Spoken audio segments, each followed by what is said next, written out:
Harimi, harimi, al tirai, harimi, al tirai. Imri le'are Yehuda, hine Elokeichem. Harimi, harimi, al tirai. All right, so we're doing this class today because we're talking about doing tshuva for possibly eating non-kosher at the Chinese place. So one of the ways to do tshuva is to learn about the laws of kashrus, the kosher laws.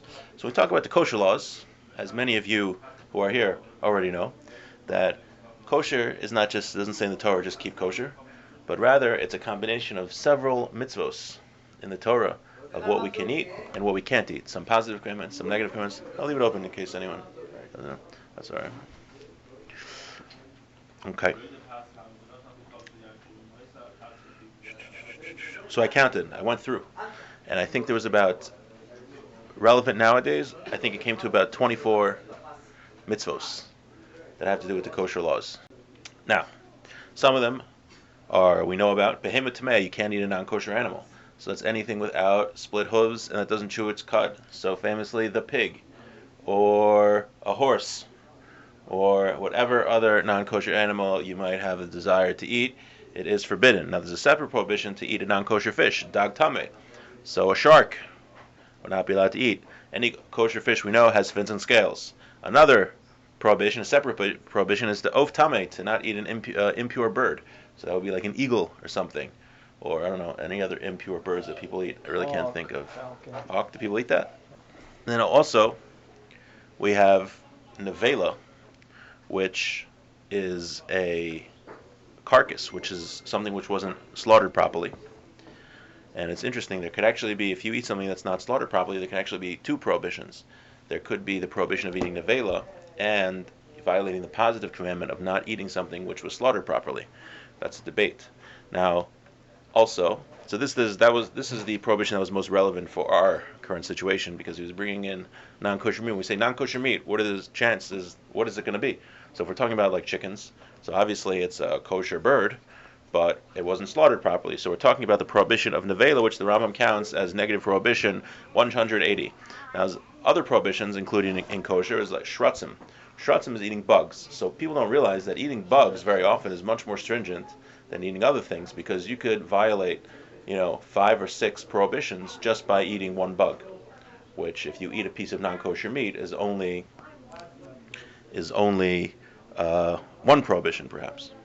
So we have that. We have treifa. Treifa is an animal which isn't going to live for 12 months because it has certain medical issues. Then we have Ever Menachai, that's eating a limb from a live animal. So that doesn't mean just like biting the leg off of a live animal. It means cutting a limb off and then still eating it. Okay. Then we have Gida Nasha, that's eating the sciatic nerve, which is in the back of the animal. That's why you can't get kosher filet mignon. They don't take out the sciatic nerve, they just cut off the whole back of the animal. I'm not sure if any Sfardim do it, but Ashkenazim for sure do not eat the back part of an animal. Then we have the prohibition of eating blood. There's a prohibition of chalev, which is you can't eat certain fats in a cow. So when you buy kosher meat, it was salted to get the blood out. Also, nikor was done to get out the prohibited fats. Eating the prohibited fats actually has a prohibition of kares, which is more stringent than other kashrus prohibitions. Okay. So that's why someone was, once you're eating non-kosher meat, it could be that there is chalev in it, right? Because they obviously don't take out these non-kosher fats. Then we have, obviously, milk and meat is prohibition. Then we have chadash, which is eating certain wheat that that was harvested too quickly. All right, so we have some of the mitzvos, a lot of different mitzvahs in the Torah about keeping kosher. It's not one mitzvah to keep kosher. The kid in my high school who said that the rabbi blesses it, that is not accurate. That is not what we do.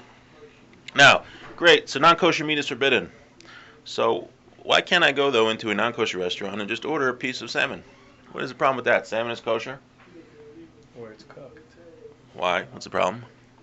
It's been cooked with other things that aren't kosher. You're saying practically it's an issue that I'm cooking my kosher salmon and they're probably going to put like... Their utensils to prepare it. So what's the problem with utensils? That's what I want to get into. Well, I can't use non-kosher utensils. Where's in the Torah? The Torah doesn't say that you can't use non-kosher utensils. It says not to eat non-kosher.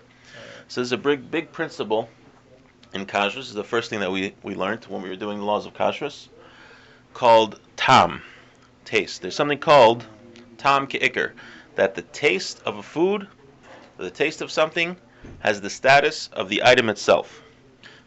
And hot is even more powerful. Right. So when I cook something that's hot, when I cook something, the heat, what it does is take the taste of the item and puts it in to the pot or anything else I'm cooking with it. So let's say if I have two pieces of meat in a pot, one is kosher and one is not kosher.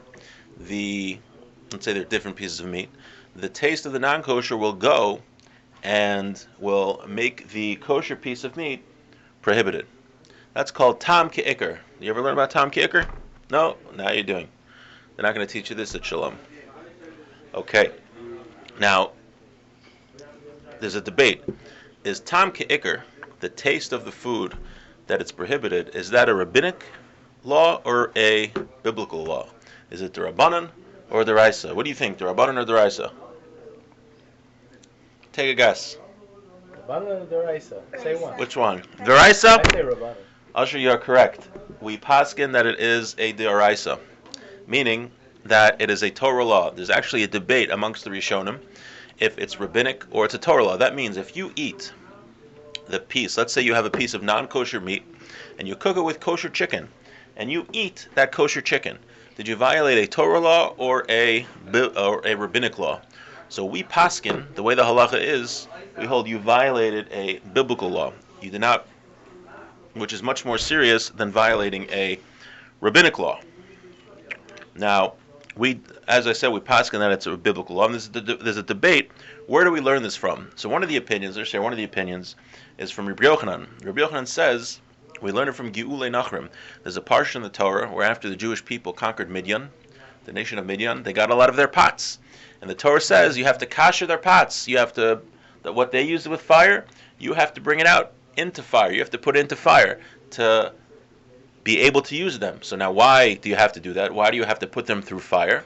So you see from here that the taste of the non-kosher food that the Midianites would use would go into the pots. So if the Jewish people were to use those pots, the taste of the non-kosher food would go in to any of the kosher food that they were using. In fact, some hold that the taste of the non-kosher will actually transform the kosher food into totally non-kosher. So it's like you're totally eating non-kosher. That's the idea of tam.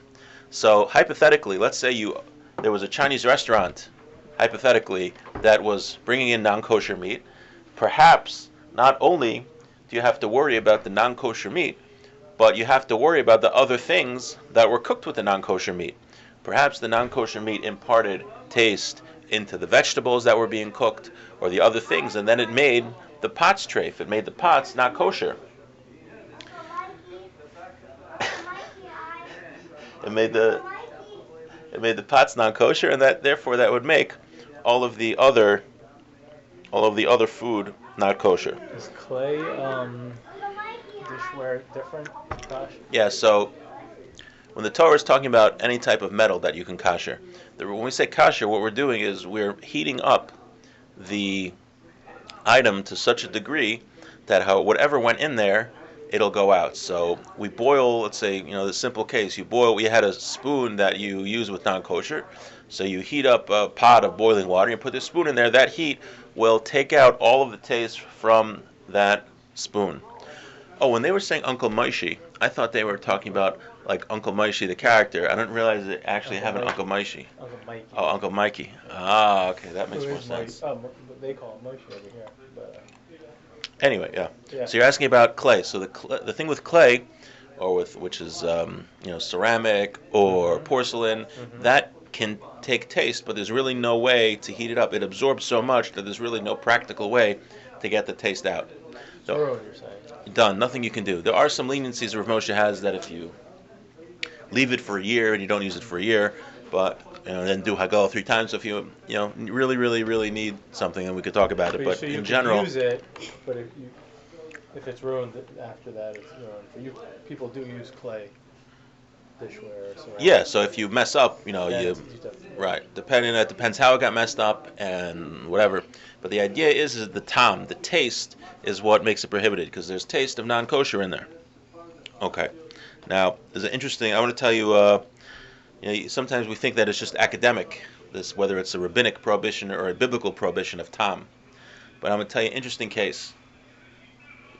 Interesting case that could prove to be a practical difference. This is a true story. There's a fellow. He was a Noahide. Meaning he didn't convert to Judaism, right? He followed the 7 laws.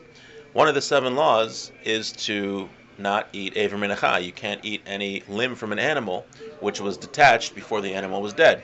It's very cruel to the animal. So he went to a certain diner. This guy wasn't Jewish, but he followed the 7 Noahide laws. And at this diner, they served the beitzim of a bull. The bull. Oh, does not get killed. Right. They would take off They castrate them. Right. They castrate the bull before. It stays alive. Right, before it's dead. So it's considered Aver Min HaChai.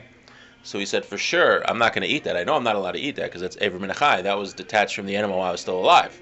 But what about the pots and pans that they use to cook that? So they're using the pots and pans to cook these beitzim, these testicles, and then they go and cook my eggs in the same pot. So are my eggs prohibited? So here what he's asking.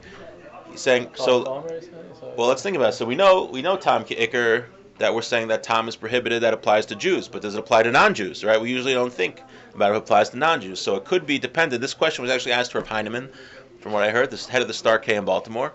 And the debate is if it's a rabbinic law. So seemingly it would be a rabbinic law that was only established by the rabbis for Jewish people. But if it's a Torah law, that's the Torah defining the essence of what it is. So even a non-Jew, this non-Jewish person who keeps the 7 Noahide laws, he wouldn't be allowed to eat in this restaurant perhaps because they use the same pots and pans to cook these beitzim that they do to cook his eggs. And even though he's not eating the beitzim, but the taste of the beitzim could be in the eggs and could be prohibited. Now, I'll just finish with one more thing. Again, this is just the basic things, and hopefully next time we'll expand a little more. So we're talking about taste. The main thing is that the taste of something non-kosher is also not kosher. How does something transfer? How does taste transfer from one item to another? So you mentioned one thing, heat. If you heat something to Yad Soledis, which is approximately 110 to 160 degrees, according to Moshe Feinstein, Rosh Hashanah says 113 degrees, to that temperature, that will take the taste and impart the taste. So if you have a cold piece of pig in a pot, that does nothing. But once it gets heated up to 113 degrees or 160 degrees, then you have a problem. Another way is if something is very sharp and you apply pressure. So if you have a onion and you cut an onion with a non-kosher knife, you just messed up the onion because the sharpness of the onion draws out the taste from the knife. Okay.